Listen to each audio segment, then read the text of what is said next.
The topic of conversation today is going to be fire safety in focus, being various case studies and practical tips for protecting your housing community. We are so delighted that you are here with us today. My name is Reggie Freeman. I am honored for the privilege to serve as the Chief Risk Officer for HAI Group. And I'm joined here today with my great friend and colleague, Nick Mayo, who's been with the organization for a number of years and is truly a subject matter expert as it pertains to all things fire. All right, so thanks, Chief, for the introduction. My name is Nick Mayo. I'm a senior risk consultant here with HAI Group. I handle mostly states within the territory of the New England region.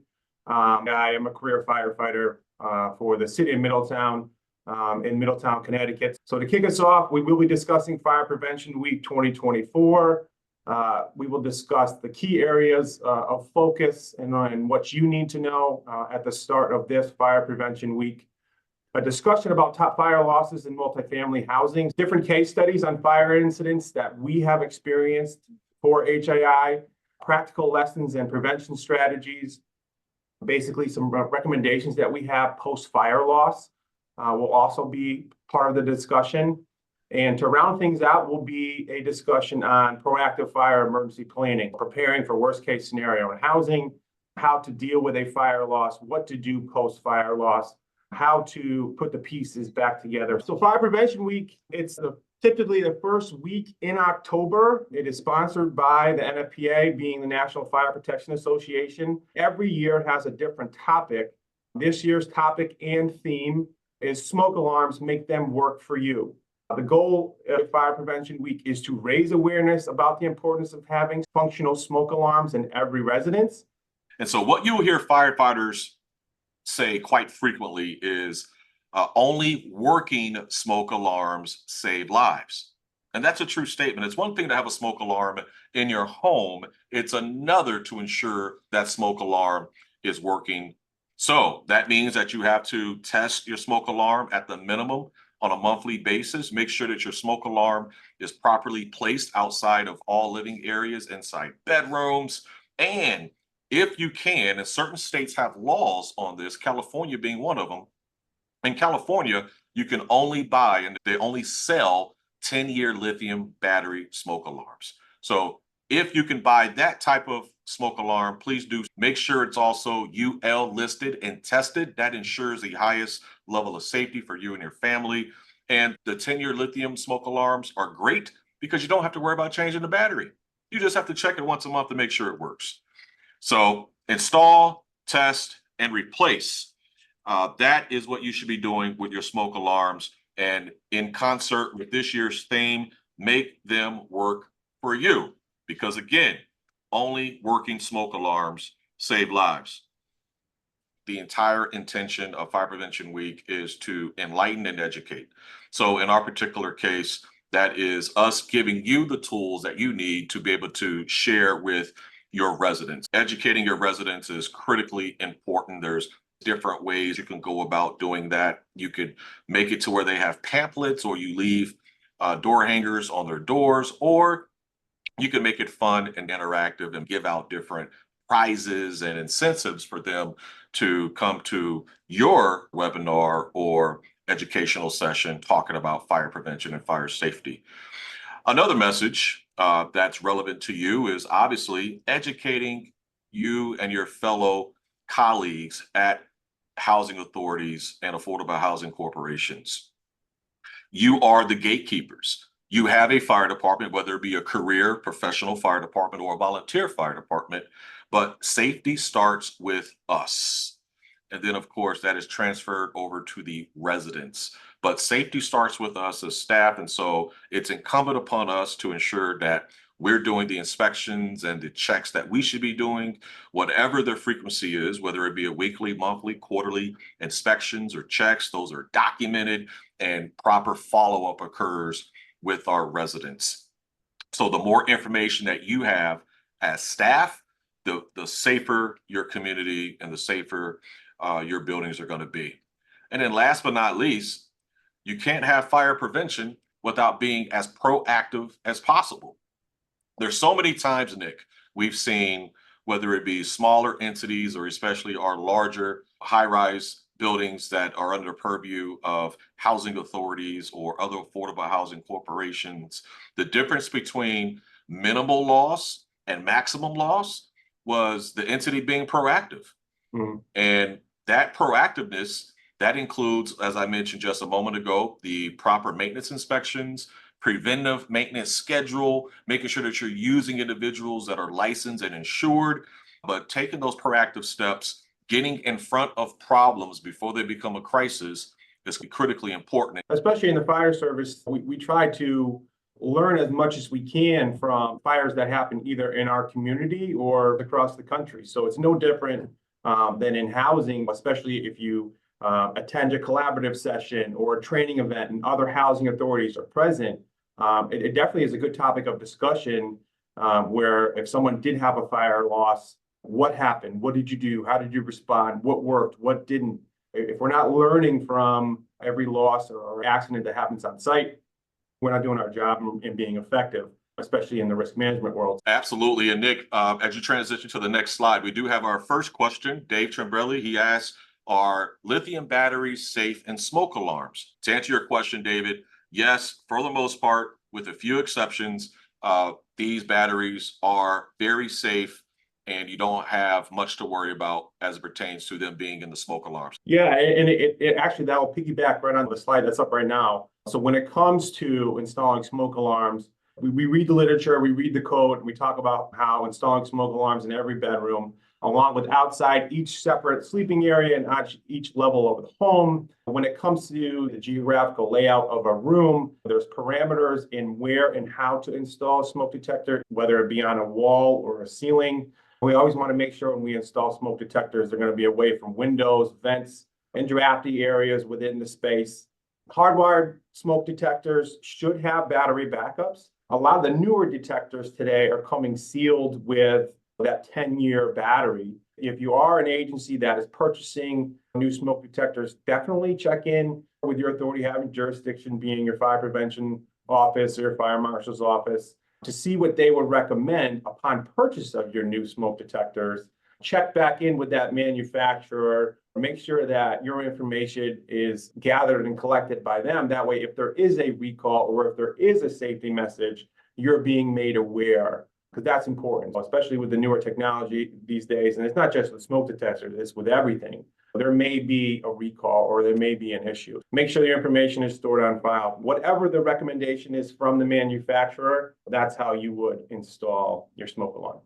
When it comes to the testing and maintenance of your smoke alarms, a lot of manufacturers and even code will recommend to test smoke alarms at least once a month by pushing that test button on that smoke detector. We always want to test your smoke and carbon monoxide detectors during work orders and documented inspections. What we're saying here is that if you enter a unit for any reason, being an inspection or a work order, even if you had to fix a leaky sink, the opportunity to get into a unit and test that smoke detector is a great practice to get into.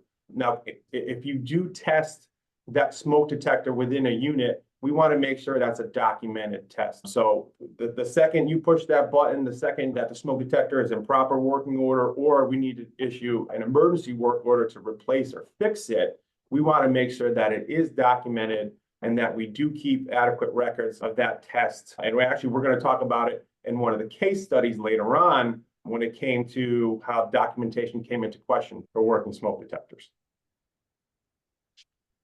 Nick, we do have a question, and that is it safe to park an e-bike in an apartment? I'll let you take a swing at that one.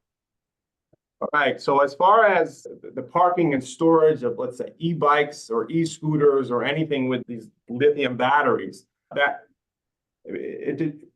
I would say parking those kind of things indoors, it just increases your risk. Where we've seen fires across the country, and even if you look at some of the statistics, there's a lot happening in New York City right now when it comes to the e-bikes, e-scooters, and things of that nature catching fire. I think that's a decision that needs to be made within your agency, a conversation had with the higher level executives. But from a risk management standpoint, storing of anything, let's say, that's motorized within a unit, I definitely wouldn't recommend it. And Chief, you have a take on that as well? Yeah, I'll just briefly piggyback on what you said, which is great advice.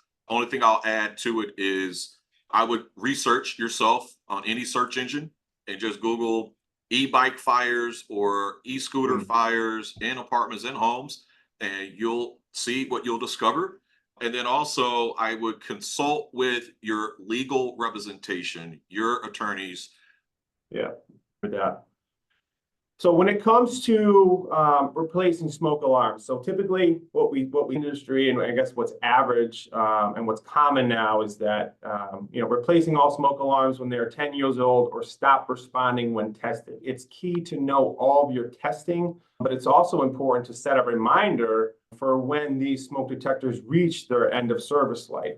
In tandem with that, we do want to educate residents on the importance of reporting smoke detectors that aren't properly working. If they think there's an issue with a smoke detector, or if they notice that a detector is chirping or making any type of noise, they want to know how to report that to housing, issue a work order from the staff to maintenance so that maintenance can get out, especially because it's a piece of life safety equipment.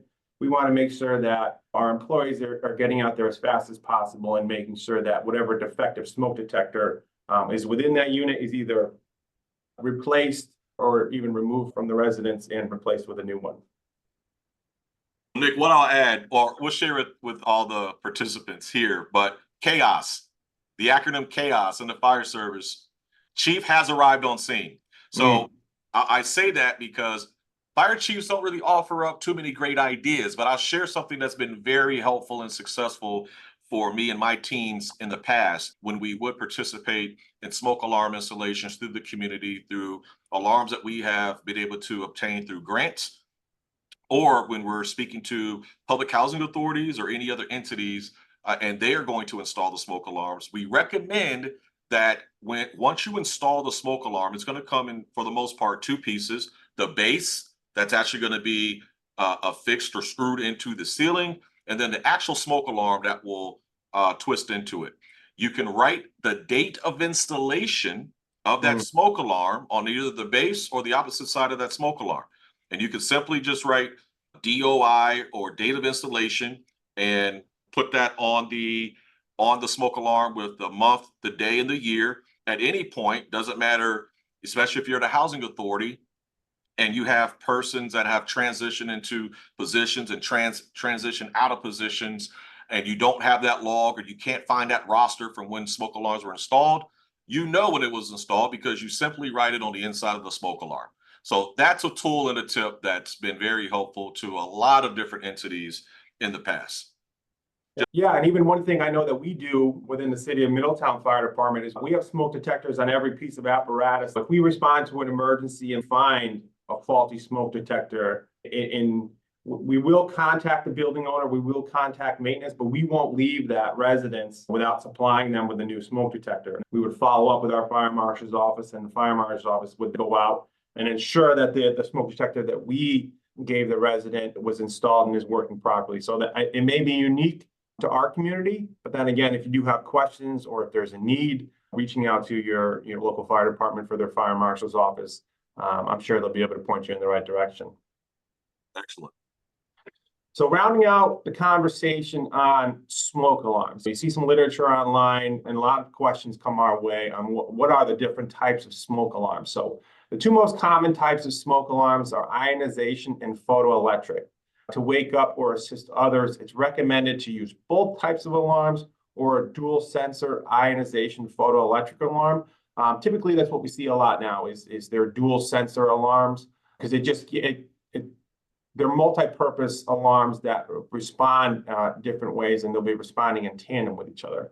Ionization smoke alarms are the most responsive to flaming fires, while photoelectric alarms are more effective at detecting smoldering fires. Photoelectric smoke alarms are recommended for installation near kitchens and bathrooms to minimize nuisance alarms. Even when it comes to the installation near a bathroom, a lot of people question why is that a factor? Because sometimes you can get a nuisance alarm, let's say from steam from a shower, where the actual steam can set off a smoke detector in a residence. These are the different types that are the most common. And again, I would defer to your AHJ, being authority having jurisdiction on if they require a specific type, then you would get that information from them. And that could be different from East Coast to West Coast in different areas of the country. As we transition to this next slide, as we talk about top fire losses, I want to answer two questions that we currently have in the queue. One is, should the carbon monoxide detector be just set up alone as its own unit itself to be more effective, or the smoke detector combination okay? It's really up to you. I personally, in my home, in my basement, I have a separate carbon monoxide detector, and then around my home, I have my smoke alarms strategically located in every bedroom, and then outside all other rooms. But the carbon monoxide and smoke alarm combos, again, long as it's UL listed and tested, there are plenty of people who use that. I would just highly recommend that you do your research to figure out what works best for you. But again, for the basement, or anytime you have any type of appliance that is utilizing gas or anything else that can put off carbon monoxide, I feel safer by having that standalone unit that I know is designed for that specific purpose. I mean, I think in housing, we tend to see a lot of dual purpose, being combination smoke and CO detectors. It's multifaceted, where you're purchasing one unit, there's one unit to inspect. I think finding a balance where it depends on the type of structure as well, where it might be easier to install combination detectors, let's say in your 2.5-story wood frame townhouses. But then when you get into your high-rise structures, you might want standalone CO detectors, especially in your boiler rooms and things like that. So I would say, based off code, based off requirement, and based off the type of structure and building, that's how I would make the decision. So the next question that we have in the queue, what would you say would be the life expectancy of hardwired senior, mid, high rise commercial systems, such as Siemens, Edwards, Johnson controls?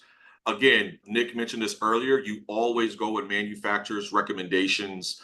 At the minimum, whether you replace them or not, you want to ensure that they are taken apart, or taken down rather, if possible, cleaned appropriately, so you get all the dust and any other kind of junk that may be inside of the smoke alarms for whatever reason, to ensure that they're going to be working properly and accordingly. Now, let's just say there's a rare occasion to where you can't find any manufacturer's recommendations on when you should retire those alarms or not. Me personally, I would go with 10 years. Again, always go by the manufacturer's recommendations. And I would say, let's say you're new to an agency and can't find records on when they were installed, sometimes it's better off to start from scratch. One of my biggest recommendations that I give to housing agencies, especially when we're doing the risk control inspections, is maintaining an accurate log of number of smoke detectors, number of CO, depending on the type of building, size of building. And you want to know, if you're in unit 2B, and unit 2B is 2 floors, then we have 3 smoke detectors in unit 2B. When having an adequate log, so that way when you go to test, no stone gets left unturned, so to speak. If you don't have a record, you might miss a smoke detector. Creating that log, and it's not only smoke detectors, but every piece of fire protection equipment that you have in each building, it's important to have. It's the foundation of creating your risk management plan to maintain all this stuff. So, and I do see one more question in a different chat, which is, are you aware of a smoke detector model that has a method of visibly showing a dead declining battery for elderly or other residents with hearing issues? Nick? I know, and it's working in my community, there is a structure that has visually impaired residents along with hearing impaired. So there are different types of fire protection measures from different manufacturers that key in on whatever sensory loss that an individual or a population may be missing. There are smoke detectors that the alarms can give, I don't know the right word for it, but almost like you could feel vibrations versus hearing an actual audible alarm. Alarms will be tandem with strobe. So maybe if someone's visually impaired, they might be able to see a bright white light. If you're dealing with a resident population that may have either a disability or an impairment, there are manufacturers that specifically make, whether it's audio or visual types of fire protection devices for people with sensory issues. Great, thank you for that. And also, that's another prime example of partnering with your risk department within your organization, as well as your legal counsel. A great example of what can occur when you partner with other departments within your particular agency for the best outcome of your residents. Yeah. So moving along, top fire losses, common loss sources rather, here at HAI. And one thing that we have said quite often here at HAI, we're going to continue to say that if it's predictable, it's preventable. And if it's preventable, we can't really call it an accident. I think we really use the term accident in society in general a little too loosely. If it's predictable, it's preventable. And if we can't call it an accident, it was an avoidable incident. And so as we look at these categories here for top fire losses or common loss sources, candle fires. Can you predict that there may be a conflagration or tenants' abodes if they have a lit fire next to combustible material? Absolutely. Was that an accident or avoidable incident? Well, it's an avoidable incident. What about smoking? Is it an accident if someone is smoking and they fall asleep, or someone is smoking and they put a cigarette down that's unsecured and it happens to fall down on the carpet or happen to fall onto combustible material and light a fire? Is that avoidable incident or is that an accident? That's another example of avoidable incident. What about electrical fires?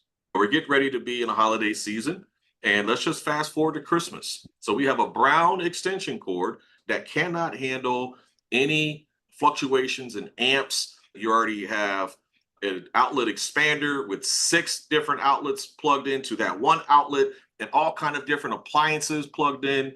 And now you have an electrical fire because you've overloaded the circuit. Is that an accident or an avoidable incident? That is another example of avoidable incident. If there's any peril or if there's any type of incident that can be prevented, they are fires. If we just take the time, slow down, make sure that we are paying attention to detail and minimizing our carelessness, we can prevent these avoidable incidents from occurring. Is it going to happen overnight? Absolutely not.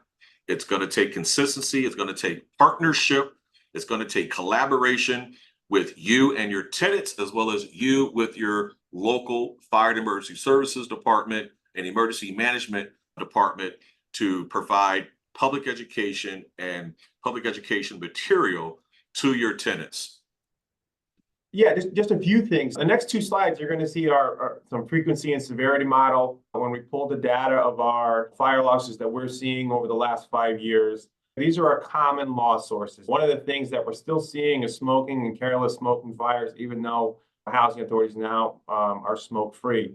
When it came to electrical fires, this is combining 4 different types of categories for us, being tenant-owned equipment, insured-owned appliances, different types of electrical fires or fixed wiring fires, children with matches, kitchen fires, undetermined fires, and it's just, these are what we're seeing. And then when you start to look at the data by loss frequency, based on our claims data that we see, and this is based over the last 5 years, kitchen fires do reign supreme on a frequency standpoint. Directly under them are fires that are undetermined, arson fires, and electrical fires. Those are our top 4. Unfortunately, we still do see, like I said, the fires from children playing with matches, or the smoking fires, smoking material and matches fires, and then what rounds that out are vehicle and then vandalism and mischief fires. Some questions that we see when we look at this data are when it comes to an undetermined fire or a not otherwise classified. For a fire to be pinpointed to say this was the exact cause, this is the origin, this is what happened, the fire investigators on scene have to be sure without a certainty of the doubt. If they maybe find 1 or 2 causes of fire and can't pinpoint it to one common theme, or let's say there's too much damage to determine where the seat of the fire started, then that's when a fire will get classified as undetermined. So it's something that we do see a lot, because a lot of fire marshals get called to the stand when things go into the legal world. So if they're saying this fire occurred at 180 Johnson Street in Unit 2, and it was caused by children playing with matches, then they have the full report of, no, this is exactly what happened, this is the location, and this is what started. So again, by frequency, which means how often they happen, we see an exorbitant amount of kitchen fires every year. That is one of our flagship programs when it comes to educating your residents on site. If you need help or you need assistance and would like risk control to come on site and deliver a fire safety training to your residents, that we are more than willing to come out and do that, because we've done it for many agencies in the past and will continue to do it. When we look at the severity model in insurance, we look at how often claims happen, and then when they do happen, how much do they cost? So that's how we tie it to severity. This chart is in the tens of millions of dollars. So the past 5 years, over $57 million worth of kitchen fire claims. Arson fires was just over 50 million. Undetermined fires was around $47 million. Smoking fires, 33 million. Electrical fires, just over 30 million. This is tens of millions of dollars that are being paid out in claims. And in the next couple of slides, we will dive into, it's not just the fire loss that costs money, what else happens and how does this ripple effect happen when there is a fire. But I think in more and more of our presentations, we just like to show the members that this is what we're experiencing from a cost standpoint as an insurance company, but also this is what's going on across the country and with our members. If we're looking at saying kitchen fires are our most frequent and most severe fire, then we really need to get information out there and educate not only the residents, but staff. When it comes to arson fires, that's when we start diving into the security piece on site. Why are we having these arson fires? What's going on? Is there a lack of security on site? Chief, I don't know if you had anything you wanted to add to these 2 slides, but I think in the coming slides, that's when we dive a little bit more into the costs associated with these fires. No, you nailed it, Nick. Okay. As we've been talking here now for 45 minutes, and as you can see in this picture, obviously firefighters are there on your worst day, you and your tenant's worst day.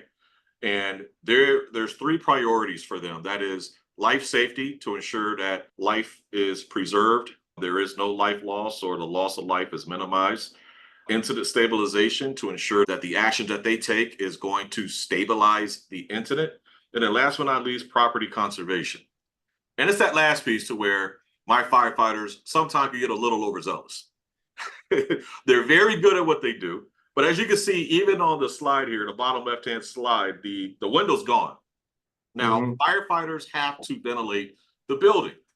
For the most part, and just keep it simple, there's 2 types of ventilation tactics that firefighters use. There's vertical ventilation, to where you'll see firefighters on the roof with chainsaws and they'll open up a roof. And then you have horizontal ventilation, to where they may open up a window or clean out a window, as you see here in the picture. And then other times, what we try to do as chiefs, we just try to simply tell the firefighters to open the window. So when we have fires, they are devastating to property simply because of the fire itself. If there's not significant damage from the actual direct flame impingement, you have an onslaught of smoke damage throughout the property. And then last but not least, firefighters are there, they deploy their 1 3/4 hose or their 2.5-inch hose, or you may have sprinkler heads that are activated because of the fire, and now there is significant water damage. What we'll see is that there's more damage due to water than the original fire itself. And so that's where understanding your property, having a partnership with your fire department in regards to the sprinkler systems and how they're controlled, etc., can be very helpful for you and your team. And Nick, as a battalion chief, you've been on dozens and dozens of these scenes. What can you offer up from your perspective?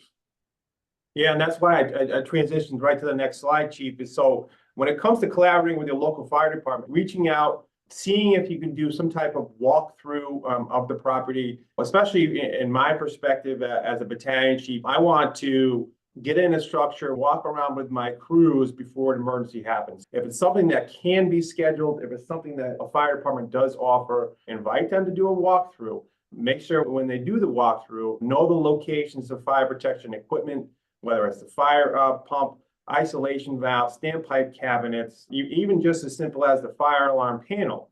I want to know as much information beforehand, and then what my fire department does and what most do, they'll take that information and put it into their CAD system for dispatch. So they'll have it on hand. They respond to your structure. They'll know it is 10 stories. There is a fire pump. The fire pump room is located. If you go through the front door, take your first left, and it's the first door on the left.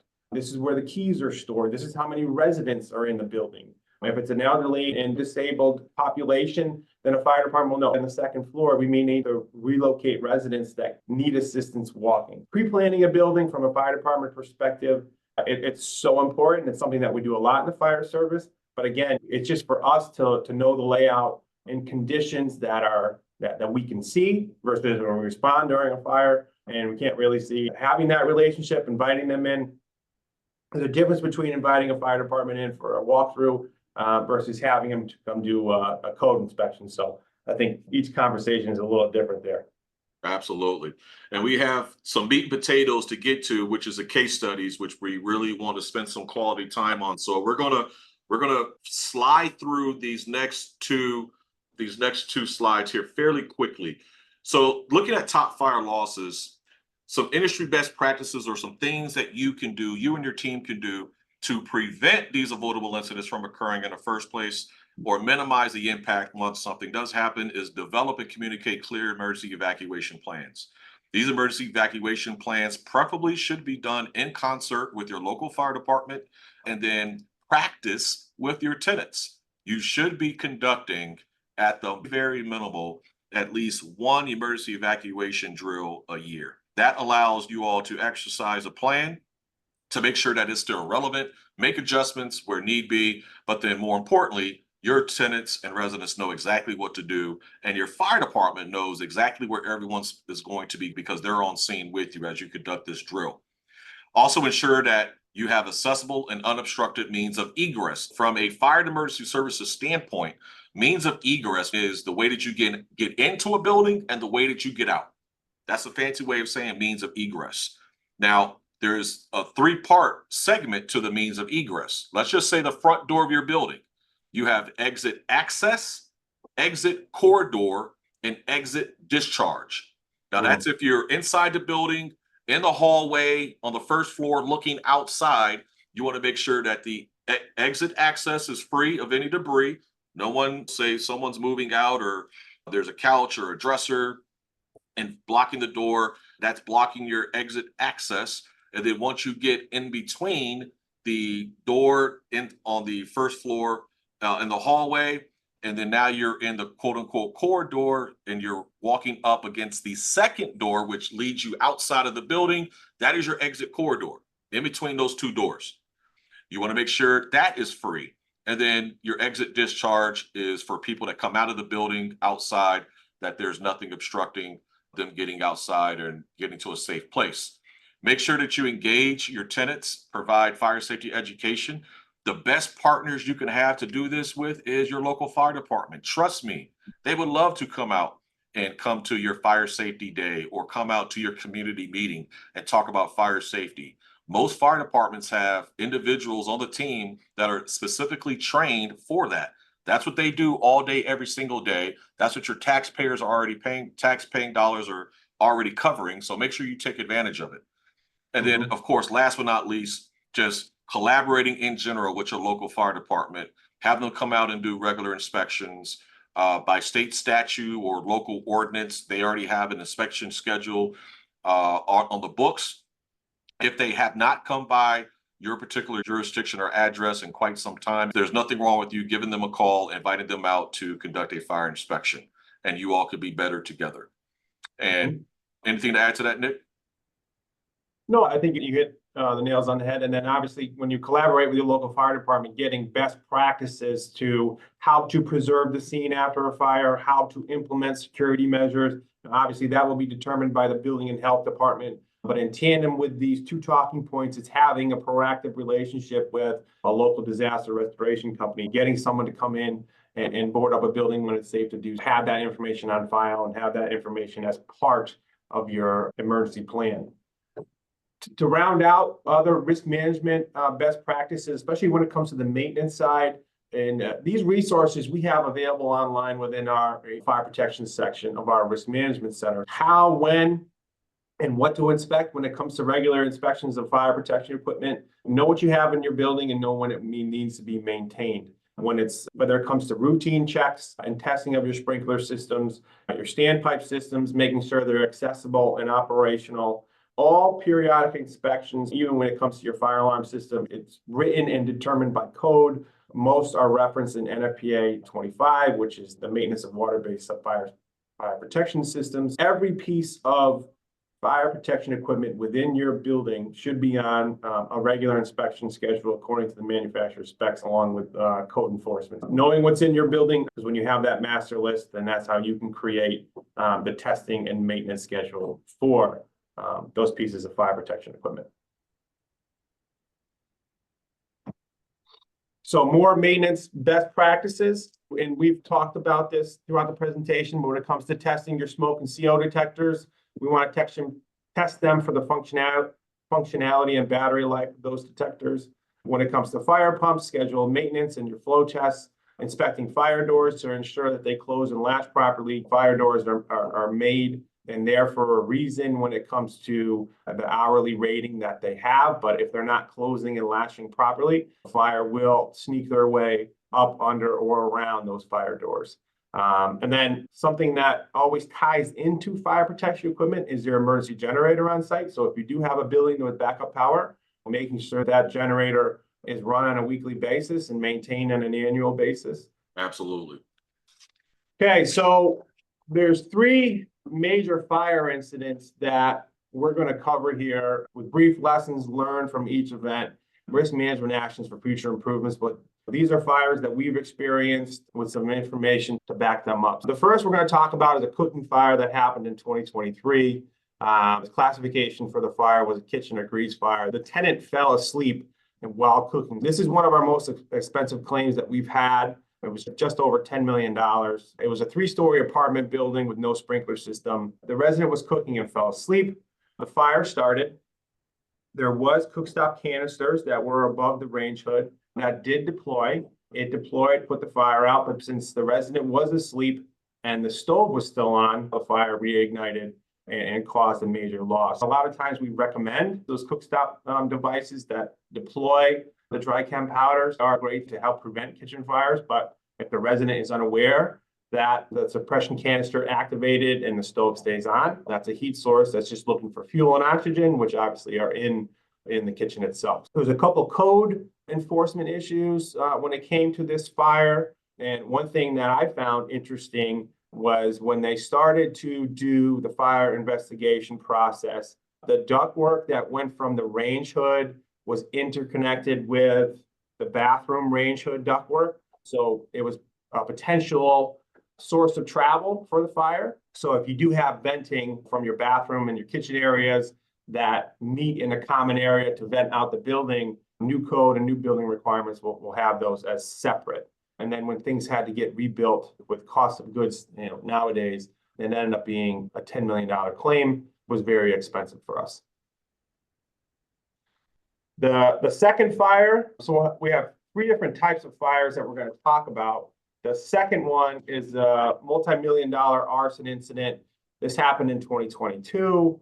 Cause was non-resident access into the building. This fire, again, was in 2022. It was a $4 million loss for us in an 18-story building. A non-resident accessed the building and intentionally set fire to 7 separate areas. So 4 in the lobby, targeting the elevators and the fire panel, 1 by the exit door, and 2 of the exterior of the building. So obviously in a building this size, tenants were displaced. There was extensive damages to the main floor along with 4 floors above. And one of the biggest costs, as you can all imagine, was damage to the elevators that were involved in the building. Unfortunately, also at the time, the fire panel was only 6 months old in the building. So this required 24/7 fire watch since there was a shortage on replacement equipment. Looking at if you have an arson fire, the security piece and the security conversation comes together And we're trying to figure out, okay, when it came to access to this building, how did this person gain access? Were they tailgating someone and walked in behind someone? Did they have a key? So people that aren't supposed to be in the building somehow got into this building. We switched from talking about fire prevention and maintaining equipment to a potential lack of security, which was a big factor in causing this fire. The last fire that we're going to discuss, and this is, I think, is a great conversation piece for follow-up, but this was a tragic duplex fire in 2022. Classification was children playing with matches, unsafe access to an ignition source, and inactive smoke alarms. At the beginning slides, with Fire Prevention Week, we're talking about smoke alarms. So it was a 3-story duplex with a fire started by a child with a lighter in close proximity to a Christmas tree on the 2nd floor. Unfortunately, this was a fatal fire. There were multiple individuals that were living in one unit of the duplex. This was an unfortunate fatal fire that occurred around the holidays. Come to find out through the investigation process, there was only one working smoke alarm in the unit, which was located in the basement. 6 other alarms were found in the unit, either removed from their positions or their batteries were taken out. Absolutely tragic loss. One thing that comes to mind is I remember when this fire happened, watching the news media coverage behind it, watching the interviews. The Housing Authority representative was asked questions, where is that documentation? When I started this slide, the points that I was making were learning how to talk to the media and convey a message, especially after a tragic loss. Everything is going to come out. So if you don't have specific facts, don't give specific facts. And I know, Chief, even you could echo that from a fire chief standpoint. You know, when it comes to speaking with the media, you want to make sure you have, that's fact-based, not based off assumption. Yeah, you definitely never want to force a square peg in a round hole or make up things for the sake of sharing information or trying to be responsive. The best way that you can serve all those involved at the time is to only speak to facts. That sometimes the best answer is, we do not have that information at this time. However, we will look into it and get back to you as soon as possible. Or, I'm sorry, at this time, we have no comment on that particular question. Always, once again, check with your legal folks, your attorneys, to see how they would like for you to handle questions from the media. And also remind your personnel that only authorized members of the team should be speaking with media. From a fire department response review, when we arrive on scene, and Reggie had discussed it before, we have 3 main priorities, being life safety, incident stabilization, and property conservation. If you call the fire department on scene, the first thing that they're going to be looking for or addressing is any life safety hazards. And then obviously going down tactical lists after that to stabilize the incident. That's just what we get paid to do. When it comes to property conservation, a good faith effort is made to make sure that you go from the burn to the unburned. And once you get to the unburned area of the structure, there's no need to open up or overhaul anymore. It's important to just know how a fire department would be responding to your location, knowing the average response time, how they're going to conduct the fire investigation process.